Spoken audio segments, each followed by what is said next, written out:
ఇంతవరకు మనము కరువు రావడము, యోసేపు సహోదరులు ధాన్యం కోసము ఐగుప్తుకు రావడము, యోసేపును కలవడము. యోసేపును గుర్తుపట్టలేదు, బట్ యోసేపు గుర్తుపడతాడు తన అన్నలను. వాళ్ళకు ధాన్యం ఇచ్చి, వాళ్ళు ఏదైతే అది కొనడానికి తీసుకొచ్చిన రూకలు ఉంటాయో వాటిని కూడా వెనక్కి ఇచ్చి పంపించడము. మళ్ళీ వచ్చేటప్పుడు బెన్యామిన్ను తీసుకురమ్మని అడగడము. ఇప్పుడు బెన్యామిన్ను తీసుకుని వచ్చిన తర్వాత అతని గోనెలో తన వెండి కప్పును ఉంచి అతను ఇక్కడే ఉండే విధంగా ఒక స్కీమ్ అనేది చేయడము అనేది మనం గమనించాము.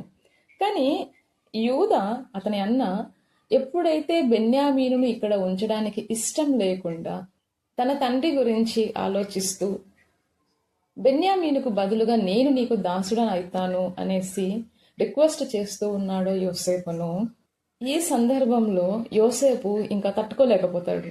ఇప్పుడు ఇంకా తన అన్నల్లో మార్పు, ఈ విధంగా వాళ్ళు బెన్యామినికి అన్యాయం చేయడానికి సిద్ధపడకుండా ఉండడము, అందరము ఇక్కడే ఉంటాము, అందరము ఇక్కడే అంటే బెన్యామిని తీసుకునే వెళ్తాము అందరూ అన్నట్లు అందరూ ఒక నిర్ణయం మీద ఉండి బెన్యామిన్ ఆ విధంగా ప్రొటెక్ట్ చేయడము, ముఖ్యంగా యూదా తనకు మారుగా దాసునిగా ఉంటాను అనేసి, బెన్యామిను రాకపోతే తన తండ్రి చనిపోతాడు అనేసి తన తండ్రిని బాధతో దుఃఖంతో మరి ఆ నెదర్ వరల్డ్కి పంపించడం అనేది మా వల్ల కాదు అని ఆ రిక్వెస్ట్ చేసే సందర్భంలో జోసేపు ఇంకా తట్టుకోలేక అతను ఏడ్చేసిన విధానము, తన అన్నదమ్ములకు తాను ఎవరు చెప్పిన విధానము ఈ 45వ అధ్యాయంలో మనము చూడవచ్చు. అప్పుడు యోసేపు తన యొద్ద నిలిచిన వారందరి ఎదుట తను తాను అణుచుకున్న జాలక అంటే తను కంట్రోల్ చేసుకోలేకుండా పోతాడు. నా యొద్ద నుండి ప్రతి మనుష్యుని వెలుపలికి పంపించి వేయండి అని బిగ్గరగా చెప్పి యోసేపు తన సహోదరులకు తన్ను తాను తెలియజేసుకున్నప్పుడు ఎవరునూ అతని యొద్ద నిలిచి ఉండలేదు. అతను ఎలుగెత్తి ఇవ్వగా ఐగుప్తీయులను ఫరో ఇంటి వారు అందరూ వింటారు. అప్పుడు యోసేపు, నేను యోసేపును, నా తండ్రి ఇంకా బ్రతికి ఉన్నాడా అని అడుగుతాడు. బట్ అతని బ్రదర్స్ ఇది నమ్మలేరు. నిజంగా వాళ్ళ తమ్ముడితో వాళ్ళు కనెక్ట్ చేసుకోలేరు అనమాట. చేసుకోలేక వాళ్ళు తొందరపడి ఉత్తరం ఇవ్వకుండా అలాగే చూస్తూ ఉండిపోయినప్పుడు యోసేపు వాళ్ళని తనకు దగ్గరికి రాండి అన్నప్పుడు వాళ్ళ దగ్గరికి వచ్చాక, ఐగుప్తుకు వెళ్ళునట్లు మీరు అమ్మివేశారు కదా మీ సహోదరుడిని, ఆ సహోదరుడైన యోసేపును నేనే, అయినను నేనిక్కడికి వచ్చినట్లు మీరు నన్ను అమ్మివేసినందుకు బాధపడకండి. అంటే మీరు నన్ను అమ్మేసినందుకు బాధపడకండి, అది మీకు సంతాపం పుట్టింపనీయకుడి. ప్రాణ రక్షణ కొరకు దేవుడు మీకు ముందుగా నన్ను పంపించాడు. అంటే ఆ విధంగా మీరు కార్యం అనేది చేయడం అనేది కూడా దేవుని చిత్తంలో భాగము, దేవుని ప్రణాళికలో భాగము. ప్రాణ రక్షణ కొరకు దేవుడే మీకు ముందుగా నన్ను పంపించాడు. 2 సంవత్సరముల నుండి ఈ దేశాల్లో కరువు అనేది ఉంది, సేద్యం లేదు, కోత అయినవి లేకుండా ఇంకో 5 సంవత్సరాలు ఆ విధంగా వస్తాయి.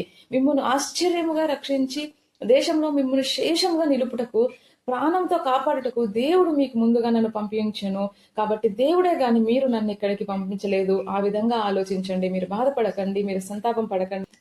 ఆ దేవుడు నన్ను ఫరోకు తండ్రిగాను అతని ఇంటి వారికి అందరికి ప్రభువుగాను ఐగుప్తు దేశము అంతటి మీదను ఏలికగాను నన్ను నియమించాడు. ఇక్కడ ఫరోకు తండ్రిగాను అంటే ఫరో మీద ఆధిపత్యం చిలాయించే వ్యక్తిగా కాదండి. సహజంగా మనం ఆలోచిస్తే మన తల్లిదండ్రులు పిల్లలు, ఒక కుటుంబంలో తల్లిదండ్రులు పిల్లలు ఉన్నారు అంటే తల్లిదండ్రులకు ఎక్కువ హక్కులు ఉంటాయా, బాధ్యతలు ఉంటాయా? బాధ్యతలు ఎక్కువ ఉంటాయి. హక్కులు పిల్లలకు ఉంటాయి, బాధ్యతలు పెద్దలకు ఉంటాయి. So that is the same.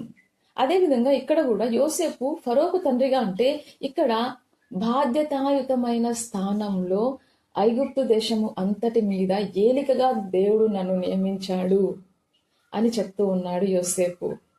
మీరు త్వరగా నా తండ్రి యొద్దకు వెళ్ళి అతనితో, నీ కుమారుడైన యోసేపు దేవుడు నన్ను ఐగుప్తు దేశం అంతటి మీద ప్రభువుగా నన్ను నియమించాడు, నా యుద్ధకు రమ్ము, అక్కడ ఉండవద్దు, నీవు గోషణ దేశమందు నివసించదువు, అప్పుడు నీవును నీ పిల్లలను నీ పిల్లల పిల్లలను నీ గొర్రె మందలను నీ పశువులను నీకు కలిగినది యావత్తును నాకు సమీపముగా ఉండును.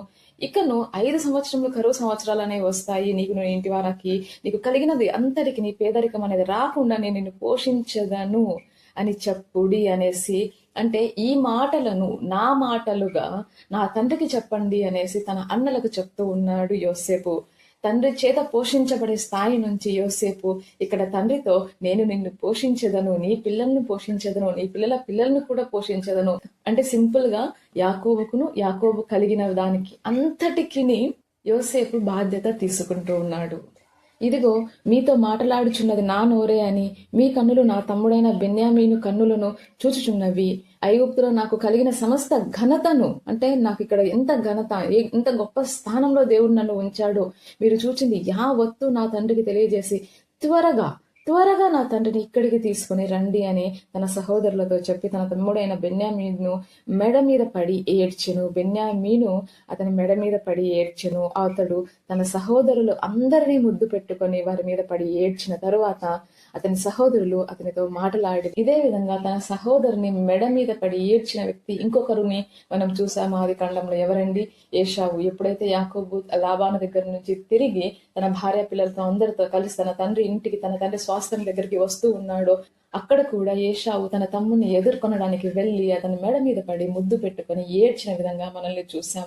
ఇక్కడ కేవలం బెన్యామీను మాత్రమే ముద్దు పెట్టుకోవడం, అతని మీద పడి ఏడ్చడం అనేది జరగడం లేదు. కానీ తన అన్నదమ్ముల్ని అందరినీ కూడా, అంటే యోసేపు తన అన్నదమ్ములను అందరినీ క్షమించి వేశాడు. వారు అతనికి చేసిన ద్రోహము అనేది తను పూర్తిగా పక్కన పెట్టగలిగాడు. వారిని ఆదరించడానికి సిద్ధపడుతున్నాడు, వారిని పోషించడానికి సిద్ధపడుతున్నాడు. మరి అటువంటి మనస్సును మనం కలిగి ఉంటూ ఉన్నామా? ఆ విధంగా మనం మన సహోదరులకు సహాయం చేయగలిగే స్థితిలో ఉంటూ ఉన్నామా? అటువంటి మనస్సు మనకు ఉంటుందా? మన సహోదరులకు అవసరమైనప్పుడు, మరి మనకు కలిగినప్పుడు, మనకు కలిగి ఉండి మన సహోదరులకు లేని విషయంలో మనం సహాయం చేయగలుగుతున్నామా? యోసేపు బ్రదర్స్ వచ్చిన ఆ విషయము అనేది ఫరో ఇంట్లో వినపడినప్పుడు అది ఫరోకును అతని సేవకులకు ఇష్టంగా మనం ఇక్కడ చూస్తూ ఉన్నాము. ఎందుకు ఇష్టంగా ఉండే అవకాశం ఉంది అన్నప్పుడు అతడు కలలకు అర్థం చెప్పగలిగాడు. ఈ రోజు ఎన్నో దేశాల నుండి, చుట్టుపక్కల ప్రాంతాల నుండి ఐగుప్తుకు వచ్చి ధాన్యం కొంటూ ఉన్నారు అన్నప్పుడు పక్కన దేశాల యొక్క సంపద అనేది ఐగుప్తులోనికి వచ్చి చేరుతుంది. So they are becoming more wealthier than the surrounding nations. So why not Pharaoh be happier when they heard the brothers, the family members of Joseph came to Egypt? Pharaoh, నీవు నీ సహోదరులను చూచి మీరు ఇలాగున చేయండి, మీ పశువుల మీద బరువులు కట్టి కానాను దేశంలోకి వెళ్ళి మీ తండ్రిని మీ ఇంటి వారిని వెంట పెట్టుకుని నా యుద్ధకు రండి. ఐగుప్తు దేశం అందలి మంచి వస్తువులను మీకు ఇచ్చేదను, ఈ దేశం యొక్క సారమును మీరు అనుభవించెదరు. నీకు ఆజ్ఞ అయినది కదా, దీన్ని చేయుడి. మీ పిల్లల కొరకును మీ భార్యల కొరకును ఐగుప్తులో నుండి బండ్లను తీసుకొని పోయి మీ తండ్రిని వెంట పెట్టుకుని రండి. ఐగుప్తు దేశమంతటిలోనున్న మంచి వస్తువులు మీవే అగును గనుక మీ సామాగ్రిని లక్ష్య పెట్టకుడి అని చెప్పు అనేసి యోసేపుకు చెప్తూ ఉన్నాడు ఫరో. ఇశ్రాయేలు కుమారులు అలాగుననే చేసిరి. యోసేపు ఫరో చెప్పిన ప్రకారంగా వాళ్ళకు బండ్లు ఇప్పించాడు, మార్గంలో తినడానికి ఆహారం ఇప్పించాడు, వాళ్ళందరికీ 2 కొత్త బట్టలు అనేది ఇస్తాడు. బెన్యామీనుకి అయితే 5 జతల కొత్త బట్టలు ఇచ్చేసి అతనికి 300 తులముల వెండి కూడా ఇస్తాడు. అదే విధంగా తన తండ్రి నిమిత్తము ఐగుప్తులో ఉన్న మంచి వస్తువులను మోయిచున్న 10 గాడిదలను, మార్గమునకు తన తండ్రి నిమిత్తం ఆహారమును, ఇతర ధాన్యమును, తినుబండారములను మోయిచున్న 10 ఆడు గాడిదలను పంపిస్తాడు. అప్పుడు అతడు తన సహోదరులను సాగనంపి ఇక్కడ ఒక మాట అంటాడు, మీరు గమనించండి. మార్గమందు కలహపడకుడి అని వారితో చెప్తాడు. యాక్చువల్గా యోసేపు వాళ్ళ ఇంట్లో చిన్నవాడు బెన్యామీనుకైతే, బెన్యామీనుకైనా పెద్దవాడు మాత్రమే యోసేపు. అంటే నెంబర్లో చూసుకుంటే 11వ కొడుకు యాకోబుకి. అలాంటి చిన్న తమ్ముడు అన్నలకు చెప్తూ ఉన్నాడు, మీరు దారిలో కొట్లాడుకోకండి, దారిలో గొడవలు పడకండి ఒకరితో ఒకరికి అనేసి. ఒక తండ్రి ఇంటి పెద్ద ఏ విధంగా అయితే వాళ్ళకి సజెషన్ అనేది ఇస్తాడు, డైరెక్షన్ అనేది ఇస్తాడు, ఆ విధంగా యోసేపు తన అన్నలకు చెప్తున్నాడు, మీరు దారిలో మార్గమందు కలహపడకుడి అనేసి. వారు ఐగుప్తు నుండి బయలుదేరి కానాను దేశమునకు తన తండ్రి అయిన యాకోబు దగ్గరికి వెళ్తారు. యోసేపు ఇంకా బతికి ఉన్నాడు, ఐగుప్తు దేశం అంతటిని ఏలుచున్నాడు అని అతనికి తెలియజేసినప్పుడు అతడు యాకోబు వాళ్ళ మాట నమ్మడు. ఎందుకు అంటే 20 years నుంచి అత్తాపతా లేకుండా ఉన్న కొడుకు ఈ విధంగా ఇప్పుడు బతికి ఉన్నాడు, అక్కడెక్కడో ఉన్నాడు అంటే ఆ తండ్రికి వెంటనే రిజిస్టర్ అవ్వదు బ్రెయిన్ లో. నిజంగా ఇలా జరిగిందా అనేసి, అంటే ముందు మైండ్ అనేది బ్లాంక్ అయిపోయి ఉండొచ్చు అక్కడ యాకోబుకు. అందుకని మనకి 26వ వచనం చివరిలో ఉన్న పదం ఏంటి అంటే నిశ్చేష్టుడాయను అని ఉంటుంది. అప్పుడు వారు యోసేపు తమతో చెప్పిన మాటలన్నీ వాళ్ళ నాన్నకు చెప్పడము, అతడు తనను ఎక్కించుకొని పోవుటకు యోసేపు పంపిన బండ్లు చూచినప్పుడు అప్పుడు వారి తండ్రిని యాకోబు ప్రాణము తెప్పరిల్లెను. ఈ తెప్పరిల్లెను అనే పదము అనేది అక్కడ వచ్చిన వస్తువులను చూసి ఆనందంతో తెప్పరిల్లేదు, వచ్చిన పశువులను చూసి ఆనందం తెప్పరిల్లేదు. తన కుమారుడు ఇంకా బ్రతికి ఉన్నాడు అన్న వార్తతో యాకోబు మనస్సు అనేది తెప్పరిల్లింది. అప్పుడు ఇశ్రాయేలు, ఇంతే చాలును, నా కుమారుడైన యోసేపు ఇంకా బ్రతికి ఉన్నాడు, నేను చావక మునుపు వెళ్ళి అతన్ని చూచెదను అన్న ఆ పదాలతో మనకు 45వ అధ్యాయము అనేది ముగుస్తూ ఉంది. 46వ అధ్యాయంలో యాకోబు యోసేపు దగ్గరికి బయలుదేరతాడు. బట్ దానికన్నా ముందు ఒక పని చేస్తాడు. ఆ పని ఏంటి అంటే వెళ్ళి దేవునికి అర్పించడము, ప్రార్థన అనేది చేయడము. మరి మనం ఈ 45వ అధ్యాయం నుంచి నేర్చుకోగలిగిన ప్రధానమైన విషయాల్లో క్షమాపణ అనేది మొదటిది. మనము యోసేపు గురించి ఇన్ని అధ్యాయాల్లో 37వ అధ్యాయం నుండి యోసేపును మనం గమనిస్తూ ఉన్నాము. అధ్యాయాల్లో వస్తూ ఉంది అతని గురించి రెప్యుటేషన్ గా. ఎక్కడా కూడా అన్నల మీద నింద వేసినట్టు, తండ్రి మీద నింద వేసినట్టు, దేవుని మీద నింద వేసినట్టు, నెగటివ్ గా మాట్లాడినట్టు మనం ఎక్కడా చూడము. కేవలం దేవుని మీద ఆధారపడే వ్యక్తిగా మనం యోసేపును గమనిస్తూ ఉన్నాము, గమనిస్తాము కూడా. దేవుడే కలలకు అర్థం అనేది భావం నాతో చెప్పించాడు అంటాడు. దేవుని వలననే అది చెప్పడం అనేది జరుగుతుంది అంటాడు. ఈ అధ్యాయంలో దేవుడే నన్ను ఈ విధంగా మీకన్నా ముందుగా నన్ను ఐగుప్తుకు పంపించాడు అని దేవుని చిత్త ప్రకారం, దేవుని ప్రణాళికలో భాగంగానే ఇవన్నీ జరిగాయి తప్ప మీ వలన నా వలన కాదు అంటున్నాడు యోసేపు. తన అన్నలు యోసేపును క్షమాపణ అడగాలి, తన అన్నలు యోసేపు గురించి బాధపడాలి, తన అన్నలు యోసేపు చేసిన దాని గురించి పశ్చాత్తాపడాలి. కానీ ఇతను అంతకన్నా ముందే వాళ్ళని సముదాయిస్తున్నాడు, వాళ్ళని ఓదారుస్తున్నాడు. మీరు దుఃఖపడకండి, మీరు సంతాపం పడకండి, ఇదంతా దేవుని ప్రణాళికలో భాగంగా జరుగుతుంది. దేవుడే మీకు ముందుగా నన్ను ఇక్కడికి పంపించాడు, ఫరోకు తండ్రిగా నియమించాడు, ఫరో ఇంటి వారి అందరికి ప్రభుగా నియమించాడు, ఈ ఐగుప్తు మీద నన్ను ఏలికగా పెట్టాడు, అదేవిధంగా నేను మిమ్మల్ని పోషిస్తాను అంటున్నాడు. చివరికి 50వ అధ్యాయంలో కూడా యోసేపు ఇదే మాట మళ్ళీ అక్కడ తన తండ్రి చనిపోయిన తర్వాత తన అన్నలకు కూడా చెప్తాడు, నేను మిమ్మల్ని మీ పిల్లల్ని పోషించదను అనేసి.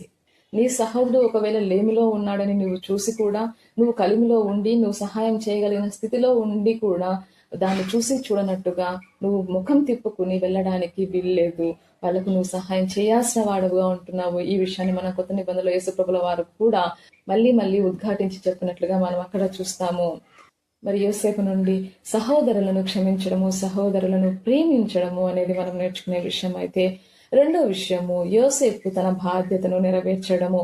యోసేపు కుమారునిగా, యాకోబుకు కుమారునిగా తన బాధ్యత నెరవేరుస్తున్నాడు.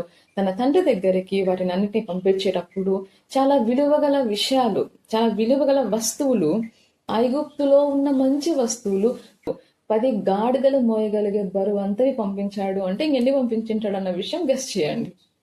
అంటే 1, 2 పంపించట్లేదు. తన తండ్రికి తన దగ్గర ఉన్న దాంట్లో ది బెస్ట్ అనేది పంపిస్తూ ఉన్నాడు యోసేపు. యాకోబు తన కుమారుడు పంపించిన వస్తువుల కన్నా తన కుమారుడు ఇంకా బ్రతికి ఉన్నాడు, క్షేమంగా ఉన్నాడు అన్న విషయం మీద అతని మనసు తెప్పరిల్లుతుంది. మనము ఏది చెల్లించకుండానే మనకు రక్షణ దయచేసిన ఆ దేవుడు కాకుండా ఎవరైనా సరే ఈ ప్రపంచంలో మనం ఎవరో తెలియకుండానే మనల్ని ప్రేమించే వాళ్ళు ఉన్నారు అంటే అది కేవలం మన తల్లిదండ్రులు మాత్రమే. తల్లిదండ్రులు తమ పిల్లల కోసం ఈ ప్రపంచంతో యుద్ధం చేయగలరండి, లిటరల్లీగా. ధైర్యము మరియు ప్రేమ, క్షమాపణ కలిగిన వ్యక్తులు తల్లిదండ్రులు. మరి ఆ తల్లిదండ్రుల బాధ్యత విషయంలో మనం ఏ విధంగా ఉంటున్నామో అనేది పరిశీలించుకుందాము, మనము పరీక్షించుకుందాము. మన సహోదరులతో, మన సహోదరులతో, మన సహవాసులతో మన ప్రవర్తన ఏ విధంగా ఉంటుంది అనేది మనం పరీక్షించుకుందాము, పరిశీలించుకుందాము. ప్రేమ నమ్మకం గల మా ప్రియ పరలోకమందున్న మా ప్రభువా, ఇంతవరకు నీ రెక్కల కింద నన్ను కాచి కాపాడి ఈ విధంగా నేను స్తుతించుటకు, నేను ఘనపరచుటకు మాకు ఇచ్చిన ఈ అవకాశమును బట్టి, భాగ్యమును బట్టి వేలాది వందనములు, స్తుతులు, స్తోత్రములు మా దేవా యేసేపులాగా మా సహోదరులను క్షమించి వారిని ప్రేమించే మనసును మాకు దయచేయం తండ్రి. తన కష్టము, బాధలు, అవమానాలు, జైలు జీవితం, ఇలా ఎన్నో సంవత్సరాల కష్టములు, వీటన్నింటిలో కూడా యోసేపు పాజిటివ్ దృక్పథంతో చూస్తున్నాడు. అన్నదమ్ములను నిందించట్లేదు, అవమానించట్లేదు, వాళ్ళని బాధ పెట్టాలి అని ఆశపడడం లేదు. మేము కూడా యోసేపులాగా పాజిటివ్ గా ఆలోచించే విధంగా నీ చిత్తం మీద, నీ ప్రణాళికల మీద ఆధారపడే వారిగా మమ్మల్ని నడిపించుము దేవా. నిన్ను నమ్మి భవిష్యత్తు గురించి భయపడకుండా నీ సంరక్షణ మాకు ఉందని నమ్మి నీ మీద భారం వేసి మేము జీవితంలో ముందుకు వెళ్ళులాగా మమ్మల్ని నడిపించుము ప్రభా. మాకు కలిగిన దానిలో ఒకరికి పెట్టే స్వభావంను మాకు ఇమ్మని, మేము చేయు ప్రతి ఆలోచన, ప్రతి కార్యము నీ నామమునకు యోసేపు వలె మహిమ, ఘనత తీసుకువచ్చులాగున మమ్మల్ని ఆశీర్వదించుమని యేసుక్రీస్తు అతి పరిశుద్ధ నామమున మిమ్మల్ని అతి మిక్కిలిగా అడిగి వేడుకుంటున్నాము మా ప్రియ పరలోకమందున్న మా ప్రభువా. ఆమెన్. ప్రైజ్ ది లార్డ్ అండి అందరికీ. Thank you so much for watching. See you tomorrow.